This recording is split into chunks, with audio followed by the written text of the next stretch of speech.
ಜೈ ಶ್ರೀರಾಮ್, ಹೇಗಿದ್ದೀರಾ? ಇವತ್ತು ನೋಡಿ ಕೃಷ್ಣನಿಗೆ ಚಾರು ಕೃಷ್ಣ ಅಂದರೆ ಚಾರು ಅಂದರೆ ಸುಂದರವಾದ ಕೃಷ್ಣ ಅಂತ. ಅವನಿಲ್ಲಂದ್ರೂ ಸುಂದರನೇ. ಇವತ್ತು ಮತ್ತು ಅದ್ಭುತವಾಗಿ ಕಾಣ್ತಾ ಇದ್ದ. ರೋಹಿಣಿ ನಕ್ಷತ್ರ ಬೇರೆ ನೋಡಿ. ನಿನ್ನೆ ಆದಿತ್ಯ ಕೃಷ್ಣ ಅಂತಾರೆ, ಅದು ಅಲಂಕಾರ ಮಾಡಿದರು. ಒಂದು ಮೊನ್ನೆದು ಅಲಂಕಾರ, ಈ ಥರ ತುಂಬ ಇದೆ, ನೀವು ನೋಡ್ತಾ ಬನ್ನಿ. ನಾನು ಮೊನ್ನೆಯಿಂದ ವೀಡಿಯೋದಲ್ಲಿ ಹಾಕಲಿಕ್ಕೆ ನನ್ನ ಕೈಯಲ್ಲಿ ಆಗ್ತಾ ಇಲ್ಲ.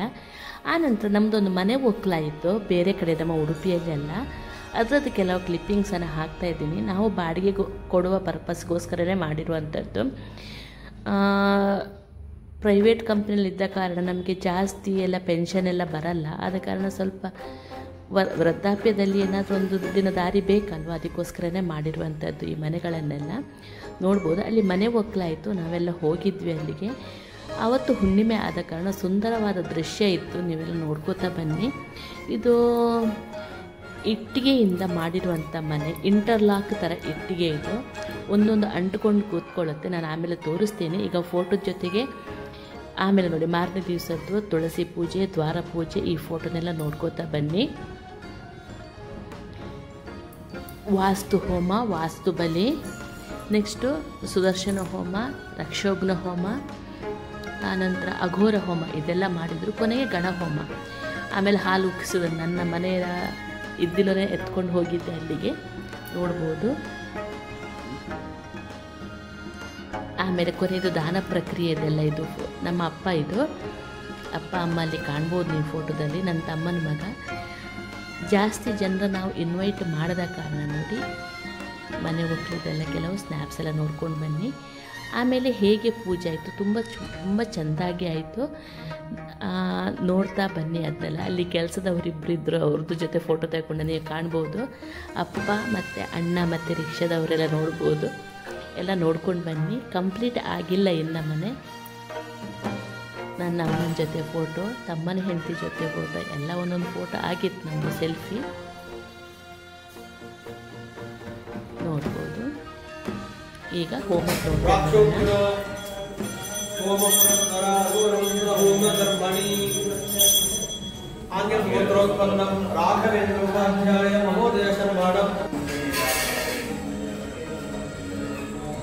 अत्र प्रदानं राक्षो हाक्यमिज्यो देशमन्त्रेण पक्वेन प्रगतप्रदानेन आदिप्रदेन भूराष्ट्रमन्त्रेण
स्वामी निर्दोषम अदोषम विरेचय नमोस्ते। ओम ओम नमो नारायणाय, ओम ओम नमो नारायणाय, ओम ओम नमो नारायणाय, ओम ओम नमो नारायणाय, ओम ओम नमो नारायणाय, ओम ओम नमो नारायणाय।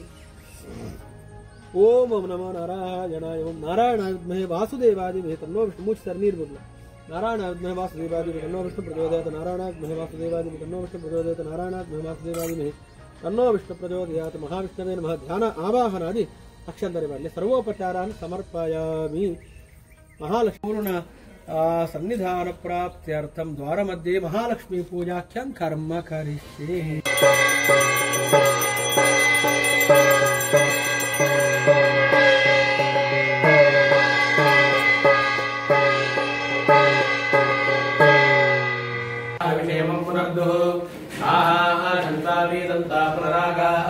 ನೋಡ್ಕೊಂಡು ಬಂದಿತ್ತು ಹೀಗೆಲ್ಲ ಆಯಿತು ಅಂತ ಹೇಳಿ ನೋಡಿ. ನಮ್ಮ ಮನೆಯಲ್ಲಿ ಬ್ರಹ್ಮಕಮಲ ಅರಳಿತ್ತು ಮನೆ ಕೋಜಾಗರಿ ವ್ರತದ ಅವತ್ತು ಮತ್ತು ಮಾರನೇ ದಿವಸ ಒಂದು, ಅದನ್ನು ನೋಡ್ಕೊಂಡು ಬನ್ನಿ.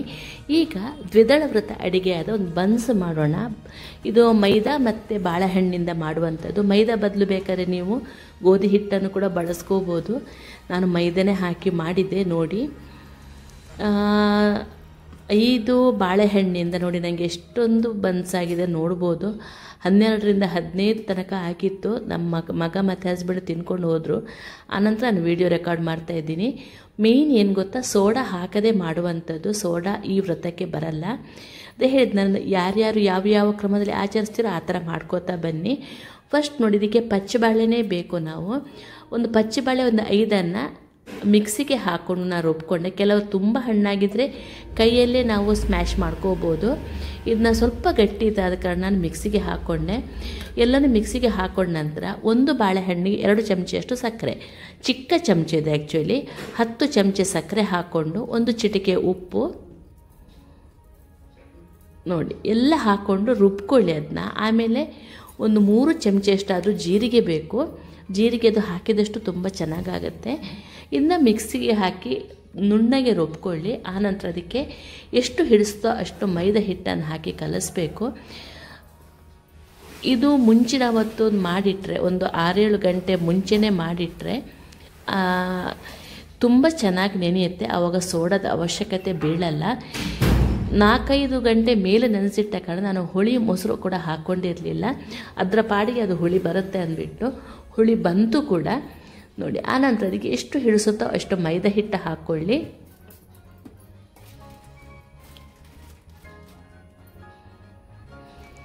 ಕೆಲವರು ಗೋಧಿ ಹಿಟ್ಟಲ್ಲಿಯೂ ಮಾರ್ತಾರೆ, ನಿಮ್ಮ ಧೈರ್ಯ. ಯಾಕಂದರೆ ನನಗೆ ಮೈದಾ ಹಿಟ್ಟು ತಂದಿದ್ದು ಇತ್ತು, ಖಾಲಿ ಆಗಲೂ ಬೇಕಿತ್ತು, ಅದಕ್ಕೋಸ್ಕರ ಮಾಡಿದೆ. ಇದು ವ್ರತಕ್ಕೆ ಬರುತ್ತೆ. ಬಟ್ ಇದಕ್ಕೇನು ಗೊತ್ತಾ, ಚಟ್ನಿ ನೆಂಚ್ಕೊಂಡು ತಿನ್ನೋಕ್ಕಾಗಲ್ಲ ವ್ರತ ಮಾಡೋರಿಗಾದರೆ. ಇಲ್ಲಾಂದರೆ ಬಾಕಿಯವರಿಗೆ ನಾವು ಚಟ್ನಿ ಮಾಡ್ಕೋಬೋದು.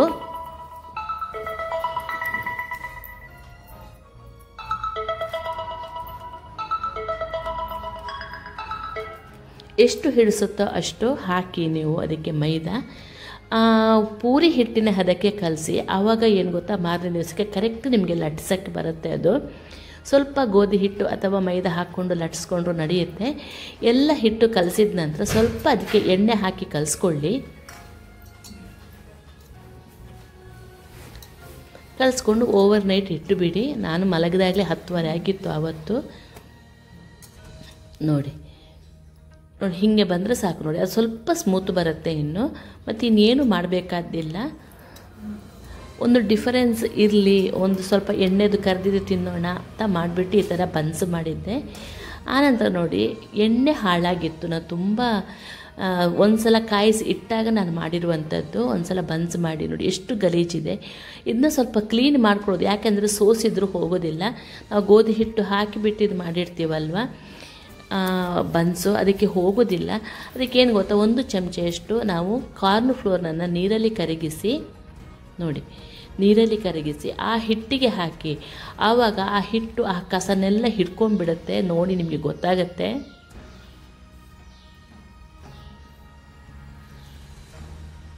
ನೋಡಿ, ಆ ಹಿಟ್ಟಿಗೆ ಬಿಸಿ ಮಾಡಿ, ಹದ ಬಿಸಿ ಇರಬೇಕಿದ್ರೆ ಹಾಕಿ, ಜಾಸ್ತಿ ಬಿಸಿ ಇದ್ದರೆ ಹಾಕಬೇಡಿ, ಸಿಡಿಬೋದು ಮುಖಕ್ಕೆ ಎಲ್ಲ.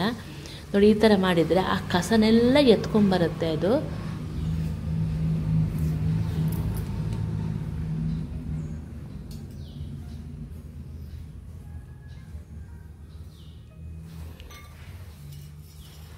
ಆಮೇಲೆ ಅದನ್ನ ಒಂದು ಟೀ ಸೋಸೋದ್ರಲ್ಲಿ ನಾವು ಸೋಸ್ಕೋಬೋದು.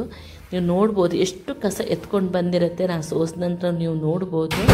ಅದು ಕಲರೆಲ್ಲ ಹೋಗಬೇಕು ಅಂತಂದರೆ ಇನ್ನು ಸ್ವಲ್ಪ ಅದಕ್ಕೆ ಇನ್ನೊಂದು ಸಲ ಹಾಕಿ ಅದನ್ನ ಬಿಸಿ ಮಾಡಿದ್ರು ನಡೆಯುತ್ತೆ. ನಾನು ಅಷ್ಟು ಮಾಡಲಿಕ್ಕೆಲ್ಲ ಹೋಗಲಿಲ್ಲ, ನನಗೆ ಕಸ ಹೋದರೆ ಸಾಕಿತ್ತು. ಇನ್ನು ಸುಟ್ಟೆಣ್ಣೆ ನಾವು ಪುನಃ ಅದನ್ನ ಎಣ್ಣೆ ಕಾಯಿಸುವ ತಿಂಡಿಗಳಲ್ಲಿ ಬಳಸಲ್ಲ, ಒಗ್ಗರಣೆಗೆಲ್ಲ ಹಾಕಿ ಅದನ್ನ ಖಾಲಿ ಮಾಡ್ತೀವಿ. ಪದೇ ಪದೇ ಸುಟ್ಟ ಎಣ್ಣೆನ ಕಾಯಿಸಿ ಅದರಲ್ಲಿ ಅಡುಗೆ ಮಾಡೋದು ಹೆಲ್ತಿಗೆ ಅಷ್ಟು ಒಳ್ಳೆಯದಲ್ಲ ಅದು. ನೋಡಿ ಇದಾಗ್ತಾ ಬಂತು. ಆಮೇಲೆ ಸ್ಟವ್ ಆಫ್ ಮಾಡಿ ಬಿಸಿ ಬಿಸಿ ಇದ್ದಾಗಲೇ ಸೋಸ್ಕೊಳ್ಳಿ, ಎಣ್ಣೆ ಫುಲ್ಲು ಹೋಗಿಬಿಡುತ್ತೆ.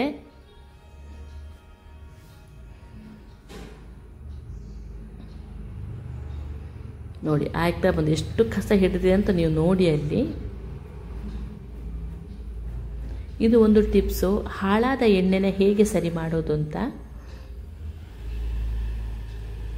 ಇನ್ನೂ ಬೇರೆ ಬೇರೆ ಕ್ರಮ ಇದೆಲ್ಲ ನಾನು ಮುಂದಿನ ವೀಡಿಯೋಗಳಲ್ಲಿ ಒಂದೊಂದನ್ನೇ ತೋರಿಸ್ತಾ ಬರ್ತೀನಿ. ನಾನು ಮನೆಯಲ್ಲಿ ಎಣ್ಣೆಯಲ್ಲಿ ಕರೆದು ಮಾಡೋದು ತುಂಬ ಅಪರೂಪ. ಮಾಡಿದರೆ ತಿಂದು ಹೋಗುತ್ತೆ, ಸರಿ ಹೋಗೋದಿಲ್ಲ, ಆಮೇಲೆ ಸಂಕಟ ಎಲ್ಲ ಆಗುತ್ತೆ. ನೋಡಿ ಇದಾಗ್ಬಿಡ್ತು ನೋಡಿ. ಆನಂತರ ಎಲ್ಲನೂ ಸೋಸ್ಕೊಂಡ್ಬಿಡಿ.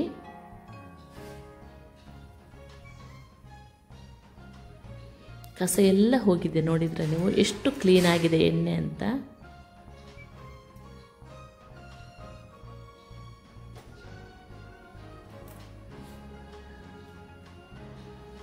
ಆನಂತರ ಬಾಕಿದಕ್ಕೆ ತೆಗೆದು ಯೂಸ್ ಮಾಡ್ಕೊಳ್ಳಿ. ಸ್ವಲ್ಪ ಚಮಚೆಯಲ್ಲಿ ಒತ್ತಿದರೆ ಸಾಕು, ಉಳ್ದೆ ಎಕ್ಸ್ಟ್ರಾ ಎಣ್ಣೆ ಎಲ್ಲ ಬಿದ್ದುಬಿಡುತ್ತೆ ಅದಕ್ಕೆ. ನೋಡಿ ಈಗ ಇನ್ನು ಮುಂದೆ ನಾವು ಬನ್ಸ್ ಮಾಡೋಣ.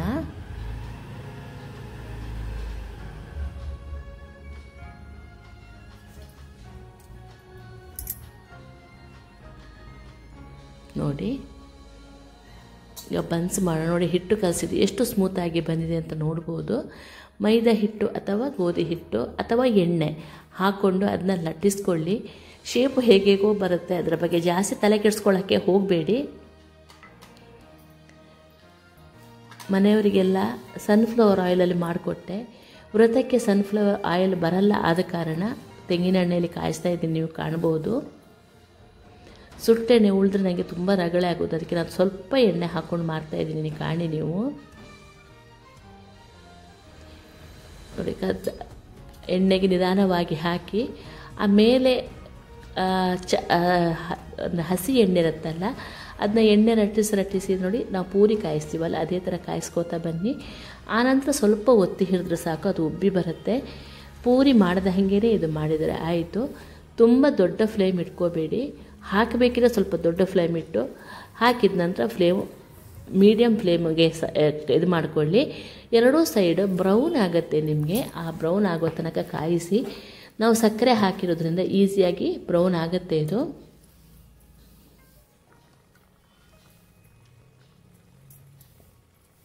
ನೋಡಿ ಸೌತ್ ಕೇಂದ್ರದ್ದು ಫೇಮಸ್ ತಿಂಡಿ ಇದು, ಎಲ್ರಿಗೂ ನಮಗೆ ಇಷ್ಟ ಇದು.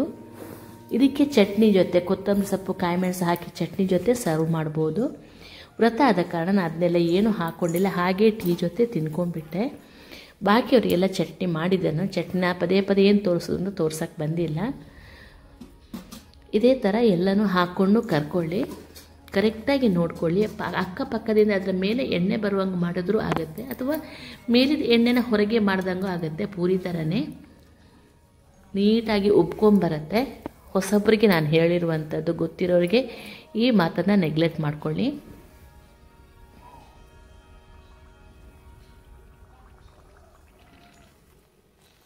ಹೇಗಾಗ್ತಾ ಉಂಟು ನಿಮ್ಮ ಚಾತುರ್ಮಾಸ್ಯದ ವ್ರತ? ಯಾರೆಲ್ಲ ಮಾಡ್ತಾ ಇದ್ದೀರಾ ಕಮೆಂಟ್ಸಲ್ಲಿ ಹೇಳಿ. ನೋಡಿ ಇದು ಕೂಡ ಹಾಗೇ ಬಿಡ್ತು. ಸ್ವಲ್ಪ ಪೆಪ್ಪರ್ ಕಡಿಮೆ ತಿಂದು ತುಪ್ಪ ಜಾಸ್ತಿ ತಿನ್ನಿ, ಈ ಹೊಟ್ಟೆ ಉರಿದ ಕಾರ್ಬಾರೆಲ್ಲ ಹೋಗುತ್ತೆ. ನೋಡಿ ಇನ್ನೊಂದು ಹಾಗೆಯೇ ಹಾಕ್ತಾ ಬಂದೆ, ನೋಡಿ ಕಾಣ್ಬೋದು ನೀವು. ವಿಡಿಯೋ ಇಷ್ಟ ಆದರೆ ಲೈಕ್ ಶೇರ್ ಕಮೆಂಟ್ಸ್ ಮಾಡೋದನ್ನು ಮರಿಬೇಡಿ. ಎಷ್ಟೋ ಜನ ಸಬ್ಸ್ಕ್ರೈಬ್ ಮಾಡದೆ ನೋಡ್ತಾ ಇದ್ದೀರಾ, ಸಬ್ಸ್ಕ್ರೈಬ್ ಮಾಡಿಕೊಂಡು ನೋಡಿ. ತುಂಬ ಕಷ್ಟಪಟ್ಟು ನಾವು ವಿಡಿಯೋ ಮಾಡಿರ್ತೀವಿ, ಅದನ್ನ ಸ್ಕಿಪ್ ಮಾಡದೆ ಕೂಡ ನೋಡಿ. ನಮಗೆ ಗೊತ್ತಾಗೋದಿಲ್ಲ, ನೀವು ಸ್ಕಿಪ್ ಮಾಡಿ ನೋಡ್ತಾ ಇದ್ದೀರಾ ಅಂತ ಗೊತ್ತಾಗುತ್ತೆ, ಯಾಕೆ ಸ್ಕಿಪ್ ಮಾಡ್ತಾ ಇದ್ದೀರಾ ಅಂತ ಅರ್ಥ ಆಗೋದಿಲ್ಲ. ಸ್ಕಿಪ್ಪು ಮಾಡದೆ ನೋಡೋದ್ರಿಂದ ನಿಮಗೆ ಎಷ್ಟೋ ಟಿಪ್ಸ್ ಕೂಡ ನಿಮಗೆ ಇದರಿಂದ ಸಿಗುತ್ತೆ. ನೋಡಿ ಇದು ಆಗಿಬಿಡ್ತು. ಕೆಲವೊಂದು ಏನು ಗೊತ್ತಾ, ಉಬ್ಬುತ್ತೆ, ಕೆಲವೊಂದು ಉಬ್ಬೋದಿಲ್ಲ. ಅದಕ್ಕೆ ಜಾಸ್ತಿ ತಲೆ ಕೆಡಿಸ್ಕೊಳ್ಳೋಕ್ಕೆಲ್ಲ ಹೋಗಬೇಡಿ. ಪೂರಿ ಕೂಡ ಹಾಗೇ ಆಗುತ್ತಲ್ವ. ನೋಡಿ ಹಾಗೇ ಬಿಡ್ತು ಎಲ್ಲ ಇದು ಕೂಡ ಬನ್ಸು ಕೂಡ.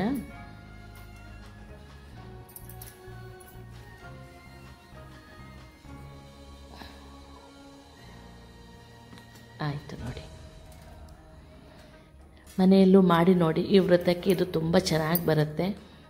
ಎಷ್ಟು ಉಬ್ಬಿ ಬಂದಿದೆ ಅಂತಂದರೆ ಸೋಡಾ ಹಾಕದಿರೋದ್ರಿಂದ ಸ್ವಲ್ಪ ತೆಳ್ಳಗೆ ಮಾಡಿದ್ದೆ, ಉಬ್ಬಿ ಬಂದಿದೆ. ಸೋಡಾ ಹಾಕಿದರೆ ಸ್ವಲ್ಪ ದಪ್ಪ ಮಾಡಿದರೆ ತುಂಬ ಗೂಡಾಗಿ ಬರುತ್ತೆ. ಸೋಡಾ ಹಾಕದ ಕಾರಣ ಸ್ವಲ್ಪ ತೆಳ್ಳಗೆ ಮಾಡಿದ್ದೆ ನಾನು, ನೋಡ್ಬೋದು.